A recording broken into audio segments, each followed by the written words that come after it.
pharmacist, right? But suddenly, you changed the direction and you came into AI field and you become an entrepreneur. While I was in college of pharmacy, I studied pharmacy in King Saud University for like 5 years. During those 5 years, I began also to work as a part-timer as a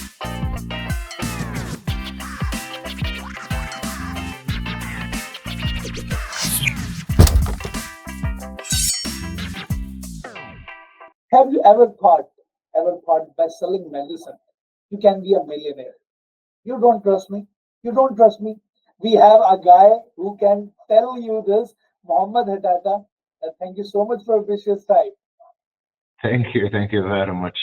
Well, it is not real entrepreneur. Still, entrepreneurship is never called an area or a destination where you will be reaching. Entrepreneurship is more of a mindset uh, in doing even your regular things. It's not only about businesses. It's about even in doing your own regular life as of today. It's not only about doing certain activities so I can own a business. No, it's not about owning a business. It's about really making a difference in the world and making a difference in things that you are doing, right?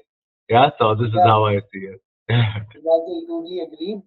You are a founder of CEO at Nawah AI. With that, you are business development head at Hatha Economics Digital Solutions. With that, when I was going through your profile, I came to know that you were doing a job in pharmaceutical firms and all and stuff like that. You were a pharmacist, right? But suddenly, you changed the direction and you came into AI field and you become an entrepreneur. Like AI, medical, these are two different things. How this transition happened, audience want to know. They want to know. Well, let me say it this way. Again, I was like, while I was in college of pharmacy, I studied pharmacy in King Saud University for like 5 years. During those 5 years, I began also to work as a part-timer as a sales representative for a cosmetics company. I worked with them for like 6 years. This is during my university and after my university. And here is, where I used to work as a used to be as a pharmacist in my college, and as well in the afternoon I go to convince people about using my product and selling more of my product to the customers. Then at the end of my, college, when I graduated, I used to be like a trainee pharmacist in one of the mental health clinical states that are here in Saudi Arabia that is related more into the addiction area, which is called Al Amal Complex. And during this time, I was working as well on the other part as a cosmetic sales representative. Then, when I finished my college or when I finished my internship, I said, let me focus maybe more on my career and going into pharmacy. And I worked in a hospital called King Khalid Eye Specialist Hospital. I worked in the different sections of the pharmacy, beginning from the outpatients where we deal with patients, and take this tablet, one tablet twice daily and one tablet 3 times daily, and so. And I worked within the inpatients for really the suffering patients within the hospital who are admitted, who are sleeping there, who are having emergency, and all of that. And also, I worked within the supply chain and within the different healthcare settings. But during that time, I got into being also responsible for the system coordination in the pharmacy and enhancing the systems that are being used in the pharmacy. And I believe from there where the spark of technology and using systems and things came up. And maybe after like 3 years and a half of working within the hospital, um, I felt like I needed to do something new, something that I really, I remember the days of the sales and all of that. And I have a good friend of mine, who's Abdullah Al Khatib, so I can say hi for Abdullah. He was the one who pushed me maybe to say to check about going into pharmaceuticals. And I went into a company called Novartis, pharmaceutical company, which is a multinational Swiss company. I joined them as a key account manager. Yeah. Um, uh, and here was, like the shift between moving from non-commercial setting to a real commercial setting. Yeah. In the earlier times, it was like a part-time job. I'm just doing, a job next to the college, which was like there is a part of the fun of it, like going and when you are young, going into people, meeting people, building your thing. But the real life began with Novartis. I stayed in Novartis like 7 years. I worked in different areas, key account management, market access, strategic partnerships, and then I ended to be the head of key account management in Novartis, Saudi Arabia. That time, I had an opportunity to join a company called InterSystem. And InterSystem, why did I join InterSystems? Because it brought, like the old days of the systems and all of that, and combining it with the commercial thing. So I joined them as a business development manager with InterSystems. And that time I joined, and I have all of my colleagues there were different specialties. When we were in the pharmaceuticals, all of them were pharmacists. And so, however, when I moved to the health information systems and InterSystems, it was like different specialties, some tech people, and different things. And here, where I got a one step back in the healthcare where I saw the full operations going end to end. How, I used to work as a provider, as a pharmacist. I used to work as a pharmaceutical company who is selling things. And now I have the opportunity to work with the regulators and the operators of those health systems, either by doing information system or like the information systems that are being there in hospitals are reflections of real operations that are happening within the hospital. And here where I got, the opportunity to look at real organizations, different organizations, how it was going. And during that time also I got my Prince 2 certification, which is project management in control environments, as well as I got my MBA. It was all complementing together where you can see, that you are really making a change and making life of people easier. At the beginning, I thought, to be very frank, I thought it's about, like selling a technology. This technology is very good, so you can use it. But I didn't have this view of getting like why we are using a technology. So technologies, I saw like at the first day of my job in InterSystems, when I went into a hospital called King Abdullah University Hospital, I remember, I found out that on the IT department, there was a sign or a quote saying that technology is the vehicle that moves you from your point to the next point. And this made me really think about it like more and more. It is like really I'm doing something that is really very important for them. And when I went more and more with InterSystems, what are systems and what are things, I saw that we were like the skeleton of the hospital. Like really, we needed to have something called business process continuity plan for having the organization running if the technology, la samah Allah, or God forbid, goes away, what will be happening? So that time it was like a spark. Yeah, this is a real thing. And here maybe it grew more and more.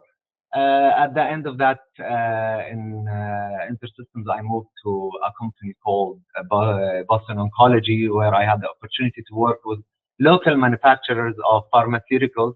And it was a successful 1 year, maybe. But after that, I decided maybe I need to do like a real change where I can endorse things, endorse ideas, and look and work with the full ecosystem, as I knew the word of ecosystem the moment I left. When I wanted to do things, I figured out that we are a part, every one of us is a part of a full system that is running there, or an ecosystem where we need to provide a full value at the end to the users or to the organizations that we worked on. So I opened as a regular entrepreneur. Uh, I went into the series of failure at the beginning, alhamdulillah, and which I'm proud of. Like for 2 years and a half or 3 years, almost 3 years, I went with a company, with my company, where we had many struggles. Either from I've learned it the very hard way, funding, you want to call it tech talents, you want to call it processes, you want to call it sales, whatever you can call it. I went through the whole journey with all of the challenges. Alhamdulillah, it was like a real good series of failures that uh, I believe it shaped me in a way or another, where I can have something called resilience in doing things, and knowing when to stop and what to do and when to do that. And I went with my entrepreneurship. So at the end, I opened my firm, Nawah AI. Nawah AI is an AI and IT development company. We do different areas in our company. We provide customized solutions for our customers, either in the different areas, ERPs, developing own systems, own things, AI solutions, or even IT solutions. This is a part. On the other part, we have worked on different consultancies, on the different areas of the startups, beginning from the ideation till the end. And also, we worked with plug and play as part of mentorship. We have done some mentorship for the different startups there, as well as also some other startups I mentored. When we come into today, as well as now with the AI and AI evolvement, we are having the latest thing that we are doing today is assessing something called the AI Maturity Index, where we assess the readiness of organizations to adopt AI and using the AI in the different organization, in the different departments or organizations within the full enterprise, and how we can help them to go and to tap into AI. Earlier, we used to have something called digital transformation, right? Today, we are having AI transformation, and this is the new thing that is happening. So, yeah, this is where we are in our AI today. So, yeah. Oh my God. Oh my God, literally, you are just a one guy and you are doing so much things. That is very commendable. Like starting from pharmaceutical, doing internships, after that, jumping into technology, and after that, learning about how these technologies, medical and pharmaceutical and technology, how they can interlink. That's how you develop. I think you are a pure motivation, and I think we should be proud of our failures. That's why you are sitting here, and we are taking your interview. So that is totally like commendable. So now I will come to the next part, which is very important. AI is the most important thing, essential tool nowadays in business. But on the other side, entrepreneurs, they are very afraid. They think that AI will going to replace humans in upcoming future. This is true, or it's just a myth? What is your take on it? Let's be like kind of realistic. Yeah? What does people know about AI, and what is AI for people? Yeah. Before people always are curious to change. Moving from their comfort zone, moving into another area. However, let us forget about the AI, and let me just give you a very simple example. Today, if you are going into two accountants, one accountant is using the paper and the pen and his calculator to do his balance sheets, his whatever, and the other guy, he is using, for example, the Excel sheet, or he's using an ERP. Why would people tend to go with the ERP personnel or the Excel personnel who's using those technologies rather than using the paper and pen?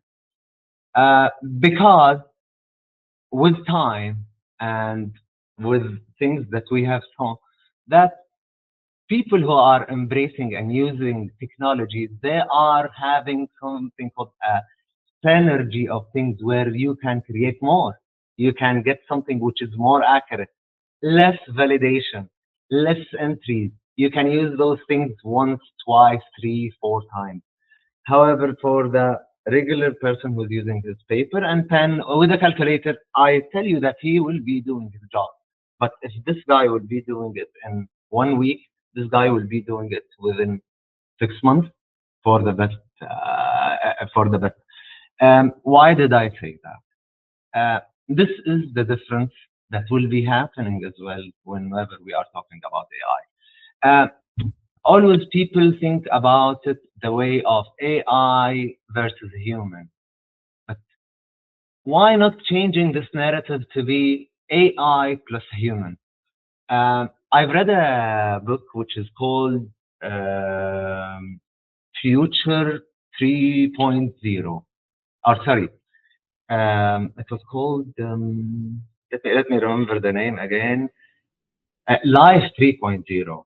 Life 3.0, it says that everything we love about civilization of intelligence today is a product of it is a product of intelligence. So the civilization that we are living today is a product of intelligence. So imagine amplifying this intelligence with more of artificial intelligence. Yeah, what would be the potential of enhancing and making civilization even flourish more and more? So this is like a real thing. So if we see today, AI is coming to empower us. It is not coming to be against us. So today it is the same way if you are talking about an accountant who is having an experience in ERP and an accountant who doesn't have an experience in ERP. They are both accountants. They will be both doing the same thing, but this will who would you prefer? You will be going with the ERP personnel.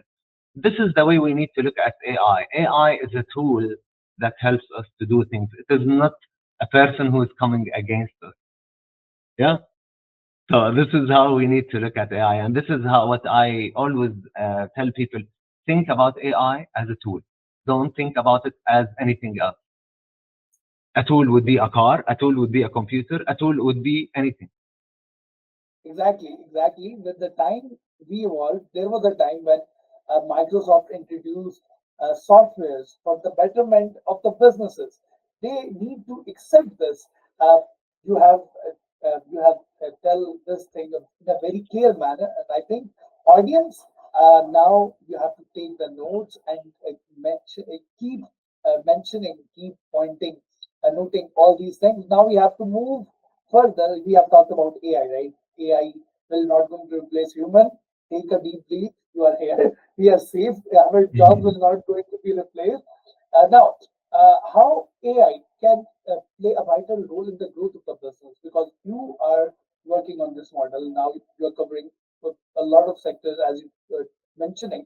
So, how AI can play a vital role? How we can make strategies with the help of AI? How we can train people in our organization to use AI? What is your take on it? So this really depends on what are we doing today. So we are managing different operations. Yeah. So those operations need to be optimized very well, right? This can be optimized using AI tools like what we are like now. While we are now currently me and you having this podcast, we are having two AI note takers with us now over the call taking the notes. This optimizes really the operation where you will be having at the end of this meeting, rather than you going back, writing some minutes, squeezing your mind, remembering things, and then writing an email, then sending the notes for me or the notes or the meeting notes for the people. Now with this AI, we'll just take 1 minute reviewing those notes and then just sending it. So this is a very, very clear example of optimizing of the operation. And with optimization of operation and with the availability of data, we will be able to even take decisions faster according to the earlier run rate, every earlier decisions that have been taken. So today, when we are taking a decision, it will be built over like the data that we are having, earlier decisions that are happening. Also, when we come today we have developed for one of our customers, let me tell you this, for the AI personalization. So today, when you go into his website or his e-commerce, you will be able to have a personalized recommendation according to your earlier choices, earlier things, and accordingly giving you products where you will be having a better customer experience. AI bots that we are having today, as like text bots or even voice bots that are there within the customer services and the follow-ups and all of that. So the it is endless applications of AI to push for business growth. And here is the real, differentiator between organizations who will be really adopting the new technologies and adopting them into their operations in the right way. And this is very important because there are many hypes that are there as of AI that yes, you can do this, yes, you can do this, yes, you can do this. AI can do everything. But if you want to do a one plus one, you don't need AI to do a one plus one. You can just program it within your backend, and that's it. So here, where people need to look about utilizing AI and positioning it in the right place and with the right capability of your organization to be able to move and grow more. That is very commendable. And now this is a time to deep track you a little bit because we have a surprise rapid fire round for you. Because a lot of people think that entrepreneurs, okay, they have a very busy schedule, but they don't know. At the end of the day, they are not AIs, they are not bots, they are also humans, they also have emotions, right? So, I will be going to ask you some questions and you have to answer them very quickly with some rapid and fire twist. So you are a morning bird or you are a night owl?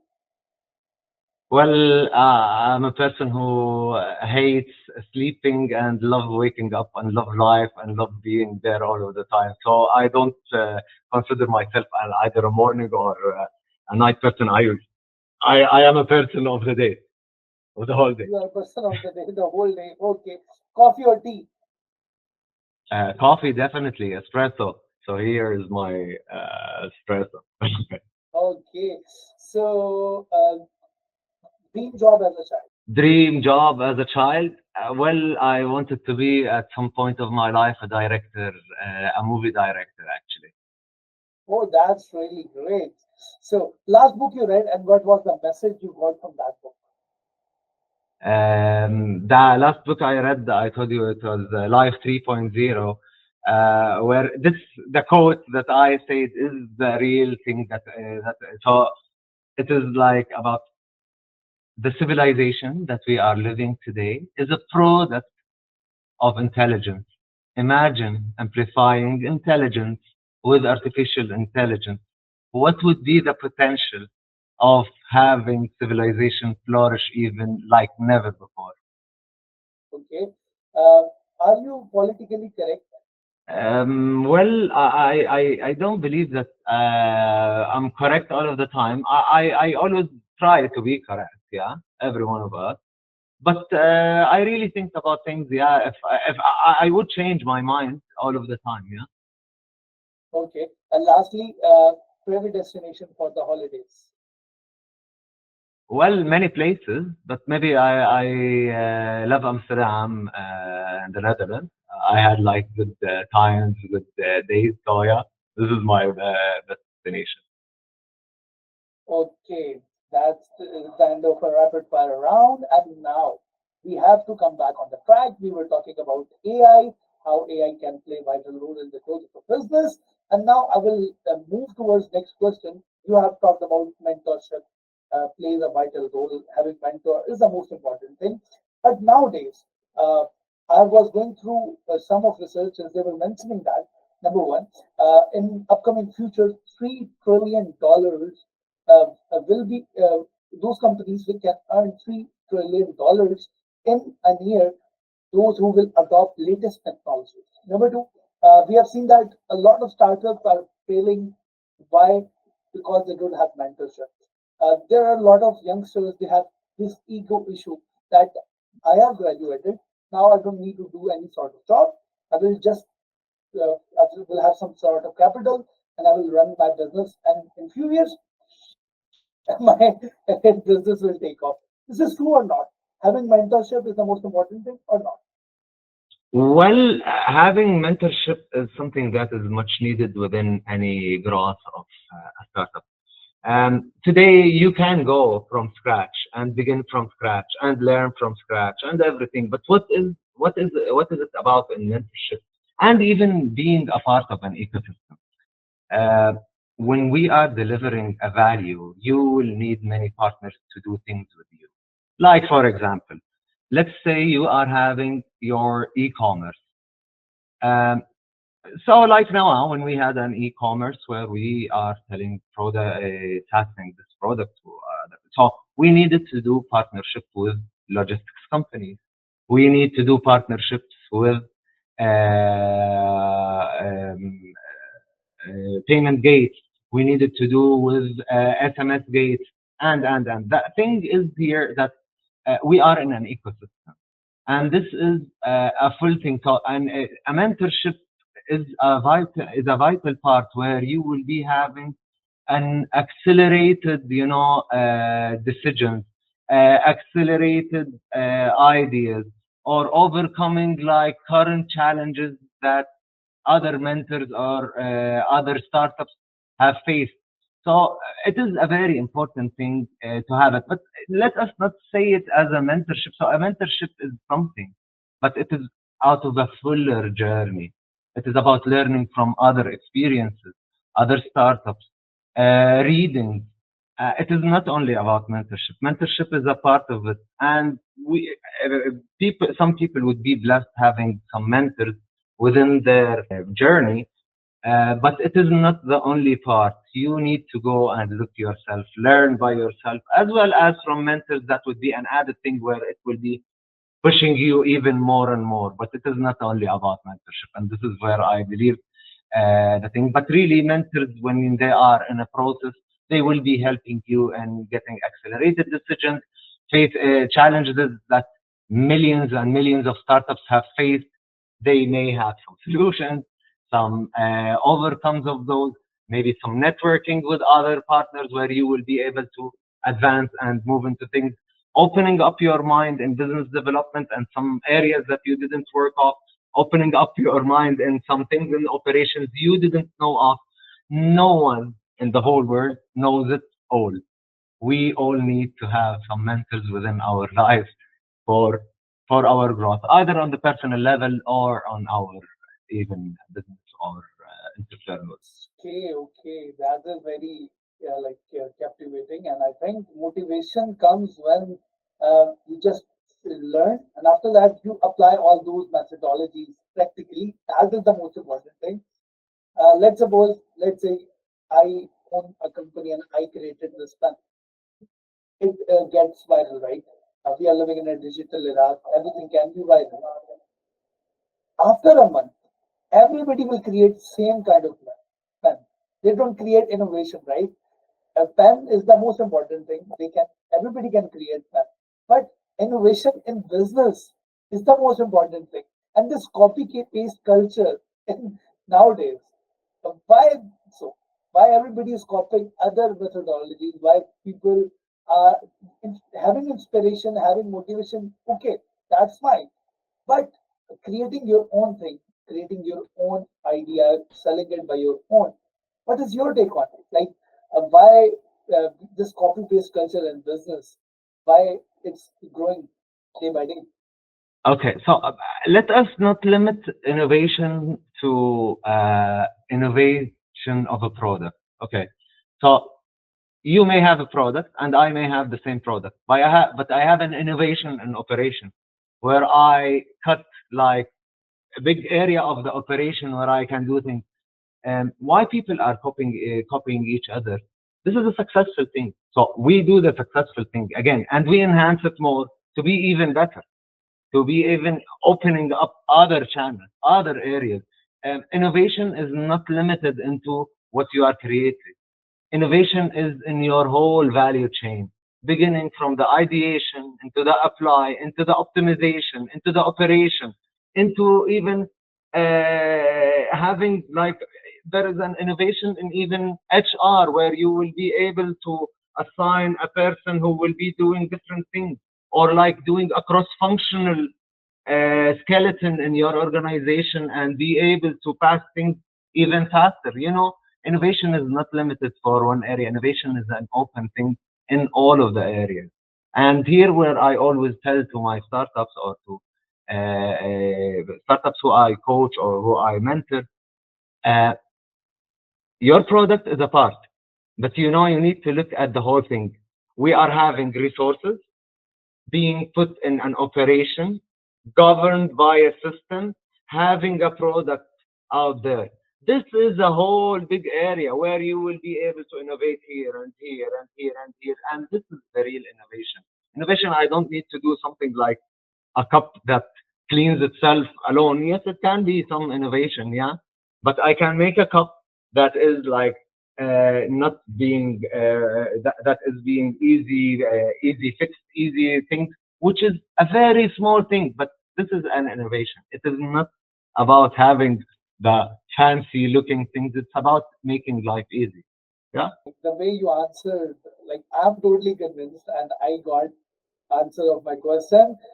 We have a lot of things to discuss, but at that we have a time limit. But before leaving, any message for those people, those entrepreneurs? They are doing something, but they are facing failures. Uh, their revenue is not generating. Uh, what message you will going to give to them? Any golden tip? Well, persistency, agility, and resilience. Again, you need to be persistent about what you are doing in a smart way. You need to be agile enough to be able to change according to that, environment and given things around you. You need to be agile in learning as well, and you need to be having this commitment to do your things and really believe that you are doing something that is really adding a value. When you are having all of those, you will be able to move. But the most important thing is, if you are having an idea, let me tell you that there are 10,000 persons around the world having the same idea that you think is innovative. But you know the difference between the person who thought and the person who did, that this person he faced the failure, and after he faced the failure, he overcame it and he went with his product. This kept thinking and thinking and thinking and thinking, and nothing happened. So step up, do the first step. Failure is there. Believe me, if you didn't fail and if you did everything right, there is something that is really, really big, and a big failure that will be coming, and a big hit. So believe me, it's a part of the journey. Believe in the journey, believe in what you are doing, and definitely will. Thank you so much. Thank you so much, Mohammed Hatata. And it was totally an honor having you. And I hope all the viewers are going to love this podcast. Uh, just keep doing whatever you want to achieve. Take baby steps, and you will be there. We will be going to meet you in the next podcast of TBN. Till then, take care. Bye bye. Bye bye.